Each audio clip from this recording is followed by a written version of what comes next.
ನಮಸ್ಕಾರ ವೀಕ್ಷಕರೇ, Abhi news update YouTube ಚಾನೆಲ್ಗೆ ಸ್ವಾಗತ. ಸ್ಯಾಂಡಲ್ವುಡ್ನ ಚಾಲೆಂಜಿಂಗ್ ಸ್ಟಾರ್ ದರ್ಶನ್ ಅಂದರೆ ಕೋಟ್ಯಾಂತರ ಅಭಿಮಾನಿಗಳಿಗೆ ಅಚ್ಚುಮೆಚ್ಚು. ಆದರೆ ಇಂದು ಅದೇ ನಟನ ಬದುಕಿನಲ್ಲಿ ಒಂದು ಕರಾಳ ಮೈಲುಗಲ್ಲು ಸೃಷ್ಟಿಯಾಗಿದೆ. ರೇಣುಕಾಸ್ವಾಮಿ ಕೊಲೆ ಪ್ರಕರಣಕ್ಕೆ ಸಂಬಂಧಿಸಿದಂತೆ ದರ್ಶನ್ ಜೈಲು ಸೇರಿ ಇಂದಿಗೆ ಬರೋಬ್ಬರಿ 1 ವರ್ಷ ಪೂರ್ಣಗೊಂಡಿದೆ. ಹೌದು, ಕಳೆದ 20 ತಿಂಗಳಿಂದ ಸಾಗುತ್ತಿರುವ ಈ ಕಾನೂನು ಹೋರಾಟದ ನಡುವೆ ದರ್ಶನ್ ಅವರು ಜೈಲಿನಲ್ಲಿ ಕಳೆದ ಒಟ್ಟು ದಿನಗಳ ಸಂಖ್ಯೆ 365ಕ್ಕೆ ಬಂದು ನಿಂತಿದೆ. ಇಂದಿನ ಈ ವಿಶೇಷ ವರದಿಯಲ್ಲಿ ದರ್ಶನ್ ಜೈಲು ಪಯಣ, ಕಾನೂನು ಸಂಘರ್ಷ ಮತ್ತು ಅವರ ಮುಂದಿನ ಭವಿಷ್ಯದ ಬಗ್ಗೆ ಸಂಪೂರ್ಣ ಮಾಹಿತಿ ನೀಡಲಿದ್ದೇವೆ. ಅದಕ್ಕಿಂತ ಮುಂಚೆ ನಮ್ಮ ಚಾನಲನ್ನು ಯಾರು ಸಬ್ಸ್ಕ್ರೈಬ್ ಮಾಡಿಲ್ಲ, ಬೇಗನೆ ಸಬ್ಸ್ಕ್ರೈಬ್ ಮಾಡಿಕೊಳ್ಳಿ.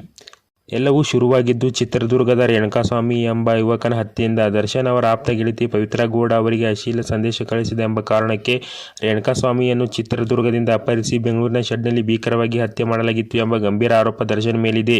ಈ ಪ್ರಕರಣಕ್ಕೆ ಸಂಬಂಧಿಸಿದಂತೆ 2024ರ ಜೂನ್ 11ರಂದು ಮೈಸೂರಿನ ಫಾರ್ಮ್ ಹೌಸ್ನಲ್ಲಿ ದರ್ಶನ್ ಅವರನ್ನು ಮೊದಲ ಬಾರಿಗೆ ಬಂಧಿಸಲಾಯಿತು.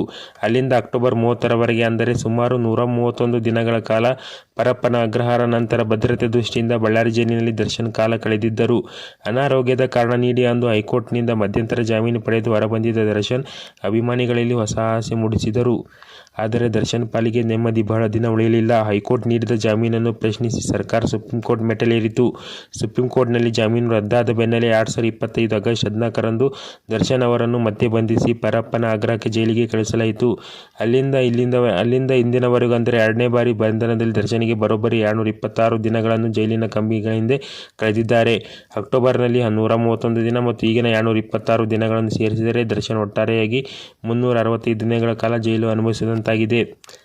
ಈ 1 ವರ್ಷದ ಅವಧಿಯಲ್ಲಿ ದರ್ಶನ್ ಅವರಿಗೆ ಅತಿ ಹೆಚ್ಚು ಕಾಡಿದ್ದು ಅವರ ವೃತ್ತಿ ಜೀವನ. ಅವರ ಬಹುನಿರೀಕ್ಷಿತ ಡೆವಿಲ್ ಸಿನಿಮಾ ಬಿಡುಗಡೆ ಆದಾಗ ಇಡೀ ಕರ್ನಾಟಕವೇ ಸಂಭ್ರಮಿಸಿತು. ಆದರೆ ತನ್ನ ಸಿನಿಮಾಗೆ ಅಭಿಮಾನಿಗಳು ನೀಡಿದ ಅಭೂತಪೂರ್ವ ಬೆಂಬಲವನ್ನು ಕಣ್ಣಾರೆ ನೋಡುವ ಭಾಗ್ಯ ದರ್ಶನ್ ಅವರಿಗೆ ಸಿಗಲಿಲ್ಲ. ಜೈಲಿನಲ್ಲಿ ಕತ್ತಲೆ ಕೋಣೆಯಲ್ಲಿ ಕೂತು ತನ್ನ ಸಿನಿಮಾ ಯಶಸ್ಸಿನ ಸುದ್ದಿಯನ್ನು ಕೇಳುವಂತಾಯಿತು. ಇದು ಕೇವಲ ದರ್ಶನ್ ಅವರಿಗೆ ಮಾತ್ರವಲ್ಲ, ಅವರ ಸೆಲೆಬ್ರಿಟಿಗಳಿಗೂ ಅತೀವ ನೋವು ತಂದ ಸಂಗತಿ. ಸದ್ಯ ದರ್ಶನ್ ಪರ ವಕೀಲ ಅವರನ್ನು ಹೊರತರುವಲ್ಲಿ ಹಗಲಿರುಳು ಕಾನೂನು ಹೋರಾಟ ನಡೆಸುತ್ತಿದ್ದಾರೆ.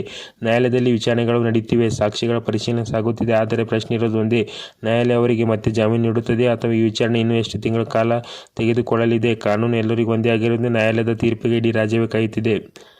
ನಟ ದರ್ಶನ್ ಅವರ ಈ ಸ್ಥಿತಿಯ ಬಗ್ಗೆ ನಿಮ್ಮ ಅಭಿಪ್ರಾಯವೇನು? ಕಾನೂನು ಹೋರಾಟದಲ್ಲಿ ಅವರಿಗೆ ಜಯ ಸಿಗುತ್ತಾ? ಕಮೆಂಟ್ ಬಾಕ್ಸ್ನಲ್ಲಿ ತಿಳಿಸಿ. ಇಂತಹ ಮತ್ತಷ್ಟು ಅಪ್ಡೇಟ್ಗಾಗಿ ಈಗ ನಮ್ಮ ಅಭಿ ನ್ಯೂಸ್ ಅಪ್ಡೇಟ್ ಚಾನಲ್ಗೆ ಸಬ್ಸ್ಕ್ರೈಬ್ ಮಾಡಿ. ಧನ್ಯವಾದಗಳು.